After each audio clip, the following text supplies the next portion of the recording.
Hi, my name is Gabe Newell, and welcome to Portal 2. When we released the original Portal in 2007, it was an experiment to see how gamers would respond to a different kind of gameplay and storytelling experience. Portal went on to win a bunch of awards, sell many copies, and, most importantly, resonate with gamers in a way that no other Valve title has. The challenges for us in building Portal 2 were to live up to people's expectations, to take you back to the world of Chell and Aperture Science, and to surprise gamers again, not with more of the same, but with more of the new. And I think it will be, mostly, a pleasant surprise. To listen to a commentary node, put your crosshair over the floating commentary symbol and press your use key. To stop a commentary node, put your crosshair over the rotating node and press the use key again. Some commentary nodes may take control of the game in order to show something to you. In these cases, simply press your use key again to stop the commentary. Please let me know what you think after you've had a chance to play Portal 2. I can be reached at g.a.b.e.n @valvesoftware.com. I get about 10,000 emails each time we release a game, and while I can't respond to all of them, I do read all of them.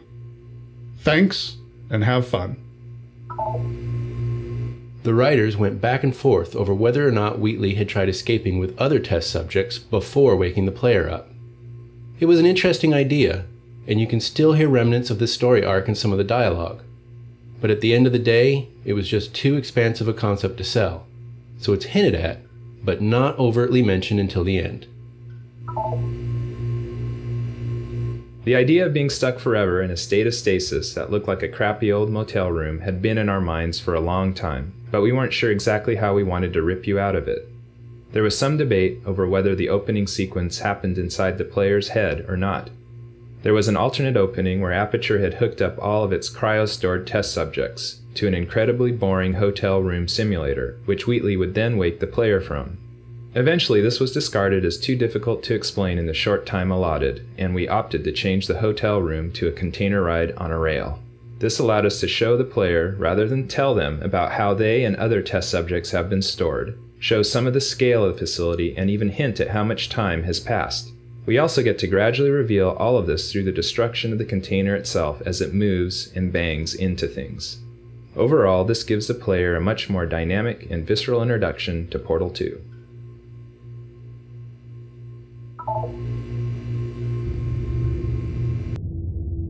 The container ride destruction sequence provided some unique technical challenges. The dynamics you experience are actually computed as two separate but nested simulations. The first is a core-scale simulation designed as a stress element analysis pass. This pass computes the overall gross motion of the container itself and computes the collisions and breakpoints based on path keyframe data and a network of constraints. As the container bumps and crashes along, the constraints start breaking and the room progressively starts to come apart.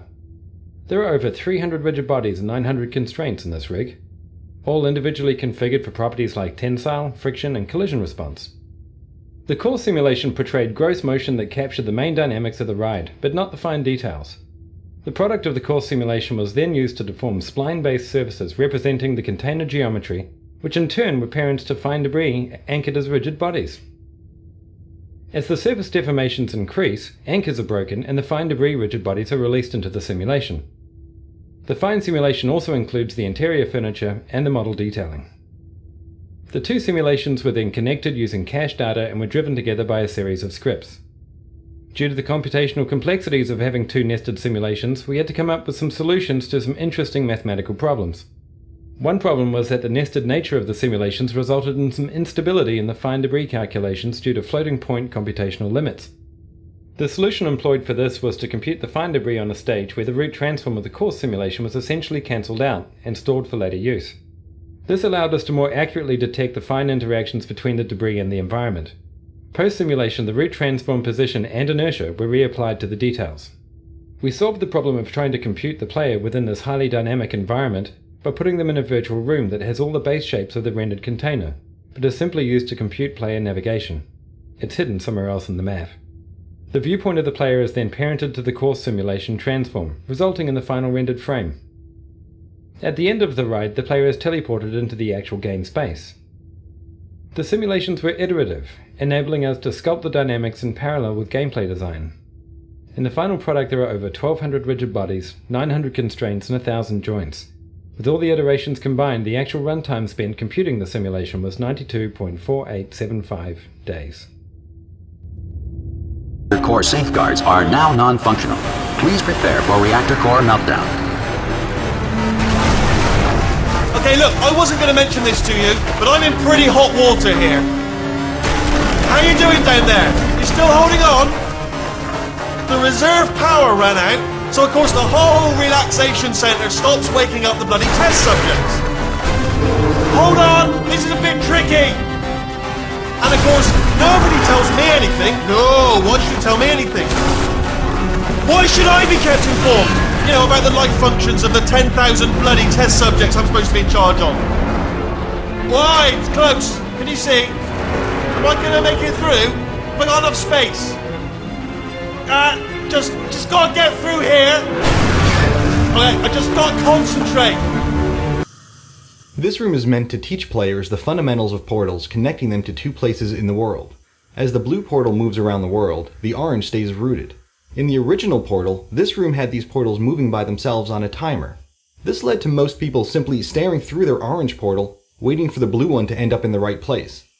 We felt that altering this to make the players decide where the portals came out was more instructive, and meant that players who already knew how to use portals could solve this puzzle both quickly and with authority. We thought of making a whole new character for Portal 2, but we didn't want to lose the relationship between Gladys and Chill that began in Portal 1. Once we decided to stay with Chill, we wanted to improve her look, updating her leg springs and jumpsuit to have a more functional design. At the same time, we didn't want players to not recognize her, so we kept a lot of the iconic elements like the color orange. She has folded down her jumpsuit to show she has essentially rolled up her sleeves and shed some of the aperture label. She is awake again to test, but stronger and more determined than ever.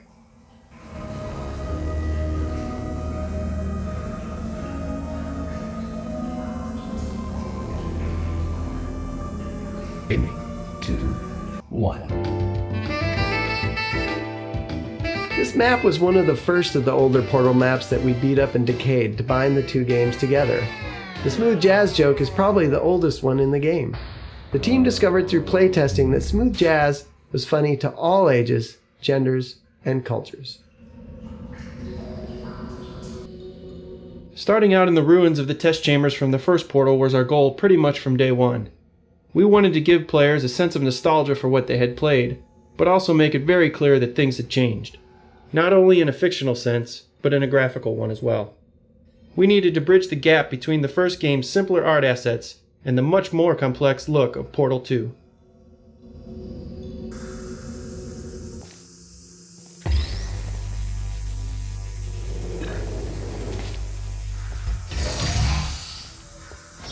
Much of the fun in Portal is based on the joy of the aha moment when you learn something new. The game needs a very specific pacing to ensure these moments. If things are too easy, then you're robbed of that moment since it feels like you didn't accomplish anything. If it's too hard, then players feel stupid instead of smart when they finally realize that one small part of the puzzle that they were missing. Unfortunately, trying to create that delicate balance leads to a lot of shuffling of levels and a lot of revisions and tweaks to existing levels. When we started the project, making any big structural change in a level or the order of levels would lead to hours or even days of busy work, trying to reconnect things and make sure they lined up again.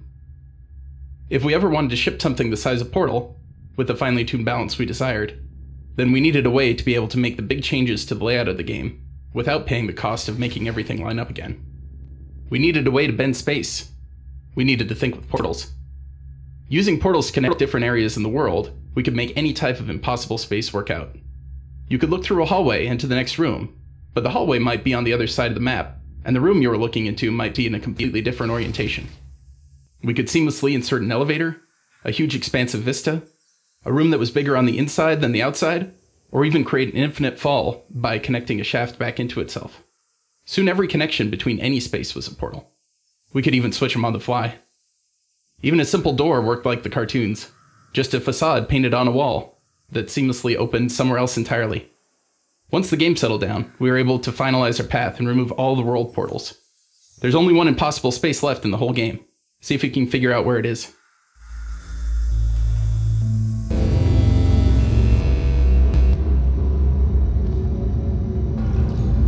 Oh, brilliant! You did find a portal! This interaction with Wheatley was the first that we hooked up for our initial showing at E3. It demonstrated how Wheatley would be an actor in the world, and how the player would not only be interacting with him directly, but also using him to interact with the Aperture facility. Come on through, just pop a portal. The Wheatley model was designed as a mechanical version of the original Portal 1 personality sphere. Originally, they filled a very similar role to that in Portal 1, so we needed one base model which could hold a lot of different expressions. Experimenting with different rigging ideas, we came up with the onion skin design, where a number of spherical plates could slide around inside each other, all supported on a small motion platform mounted on a gyroscope. This meant that no matter what expression Wheatley was pulling, he always retained his spherical shape.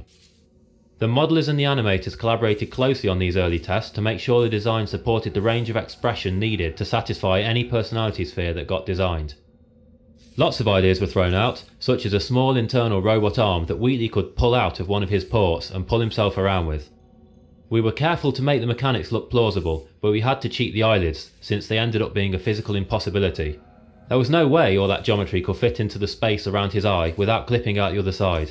But they were such an essential feature of the model that we resorted to crushing them up inside the eye where the player can't see them. Well, and off we go. Look at this! No rail to tell us where to go! Oh, this is brilliant. We can go wherever we want. Just hold on though, where are we going? Seriously. How do you make a giant mechanical eyeball express life and emotions, let alone give the impression that he's talking when he has no mouth? The animator's understanding of human behavior came in handy for bringing Wheatley the personality sphere to life. Talking is so much more than just moving a character's mouth. You have to use body language, head attitudes, and rhythm of movement and eye focus to indicate a character's feelings and motivations. Slow, smooth head moves, a steady gaze, and a relaxed eye aperture indicate that Wheatley is calm.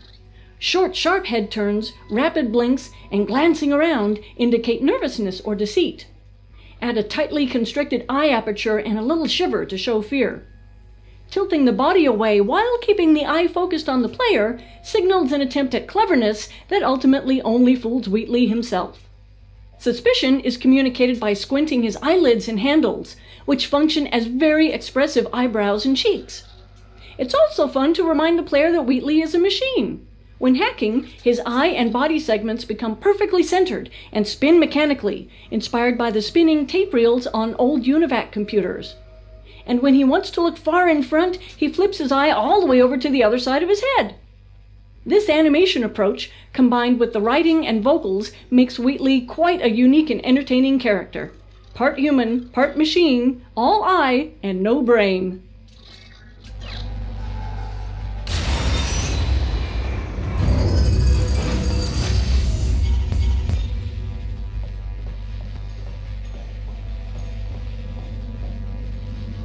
Oh no. Yes, hello, no, we're not stopping. Don't make eye contact, whatever you do. No, thanks, we're good. Appreciate it. Keep moving, keep moving. Human. I know, I wouldn't have believed either.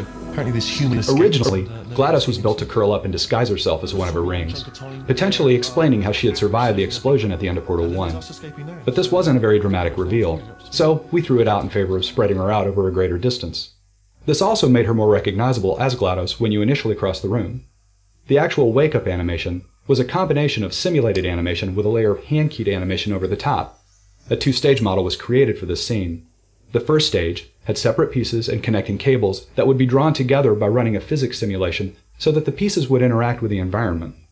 Physics simulations were also used to break apart the objects GLaDOS crashed into while she writhes around. At the point where GLaDOS rises free of contact with the ground, she switches instantaneously to a fully connected model with controls for hand-keyed animation.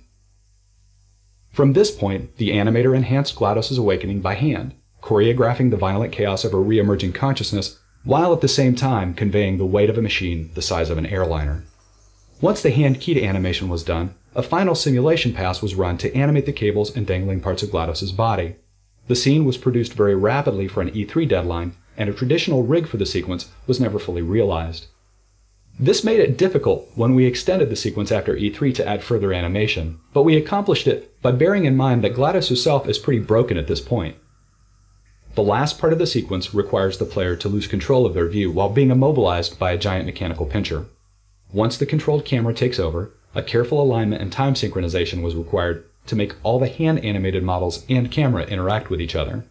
Each of the stages in this wake-up scene contain a variety of processes that are very challenging to achieve live in a game engine. It's moving up. Okay, no, don't worry, I've got it. This should slow it down. No, makes it go faster. Uh-oh. Power up initiated. Okay, don't panic! Alright, stop panicking. I can still stop this. Oh, there's a password. Okay, it's fine, I'll just hack it, not a problem. A.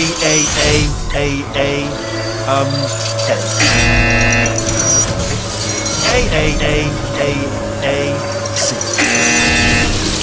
Wait, did I do B? Do you have a pen? Start writing these down. Power up complete. I don't. Okay, listen. Alright, new plan.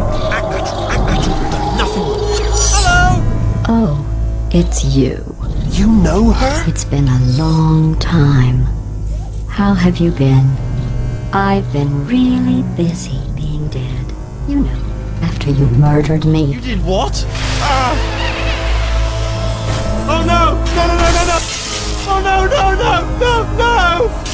Okay, look, we both said a lot of things that you're going to regret. But I think we can put our differences behind us. For science, you monster. I will say, though, that since you went to all the trouble of waking me up, you must really, really love to test. I love it too. There's just one small thing we need to take care of first.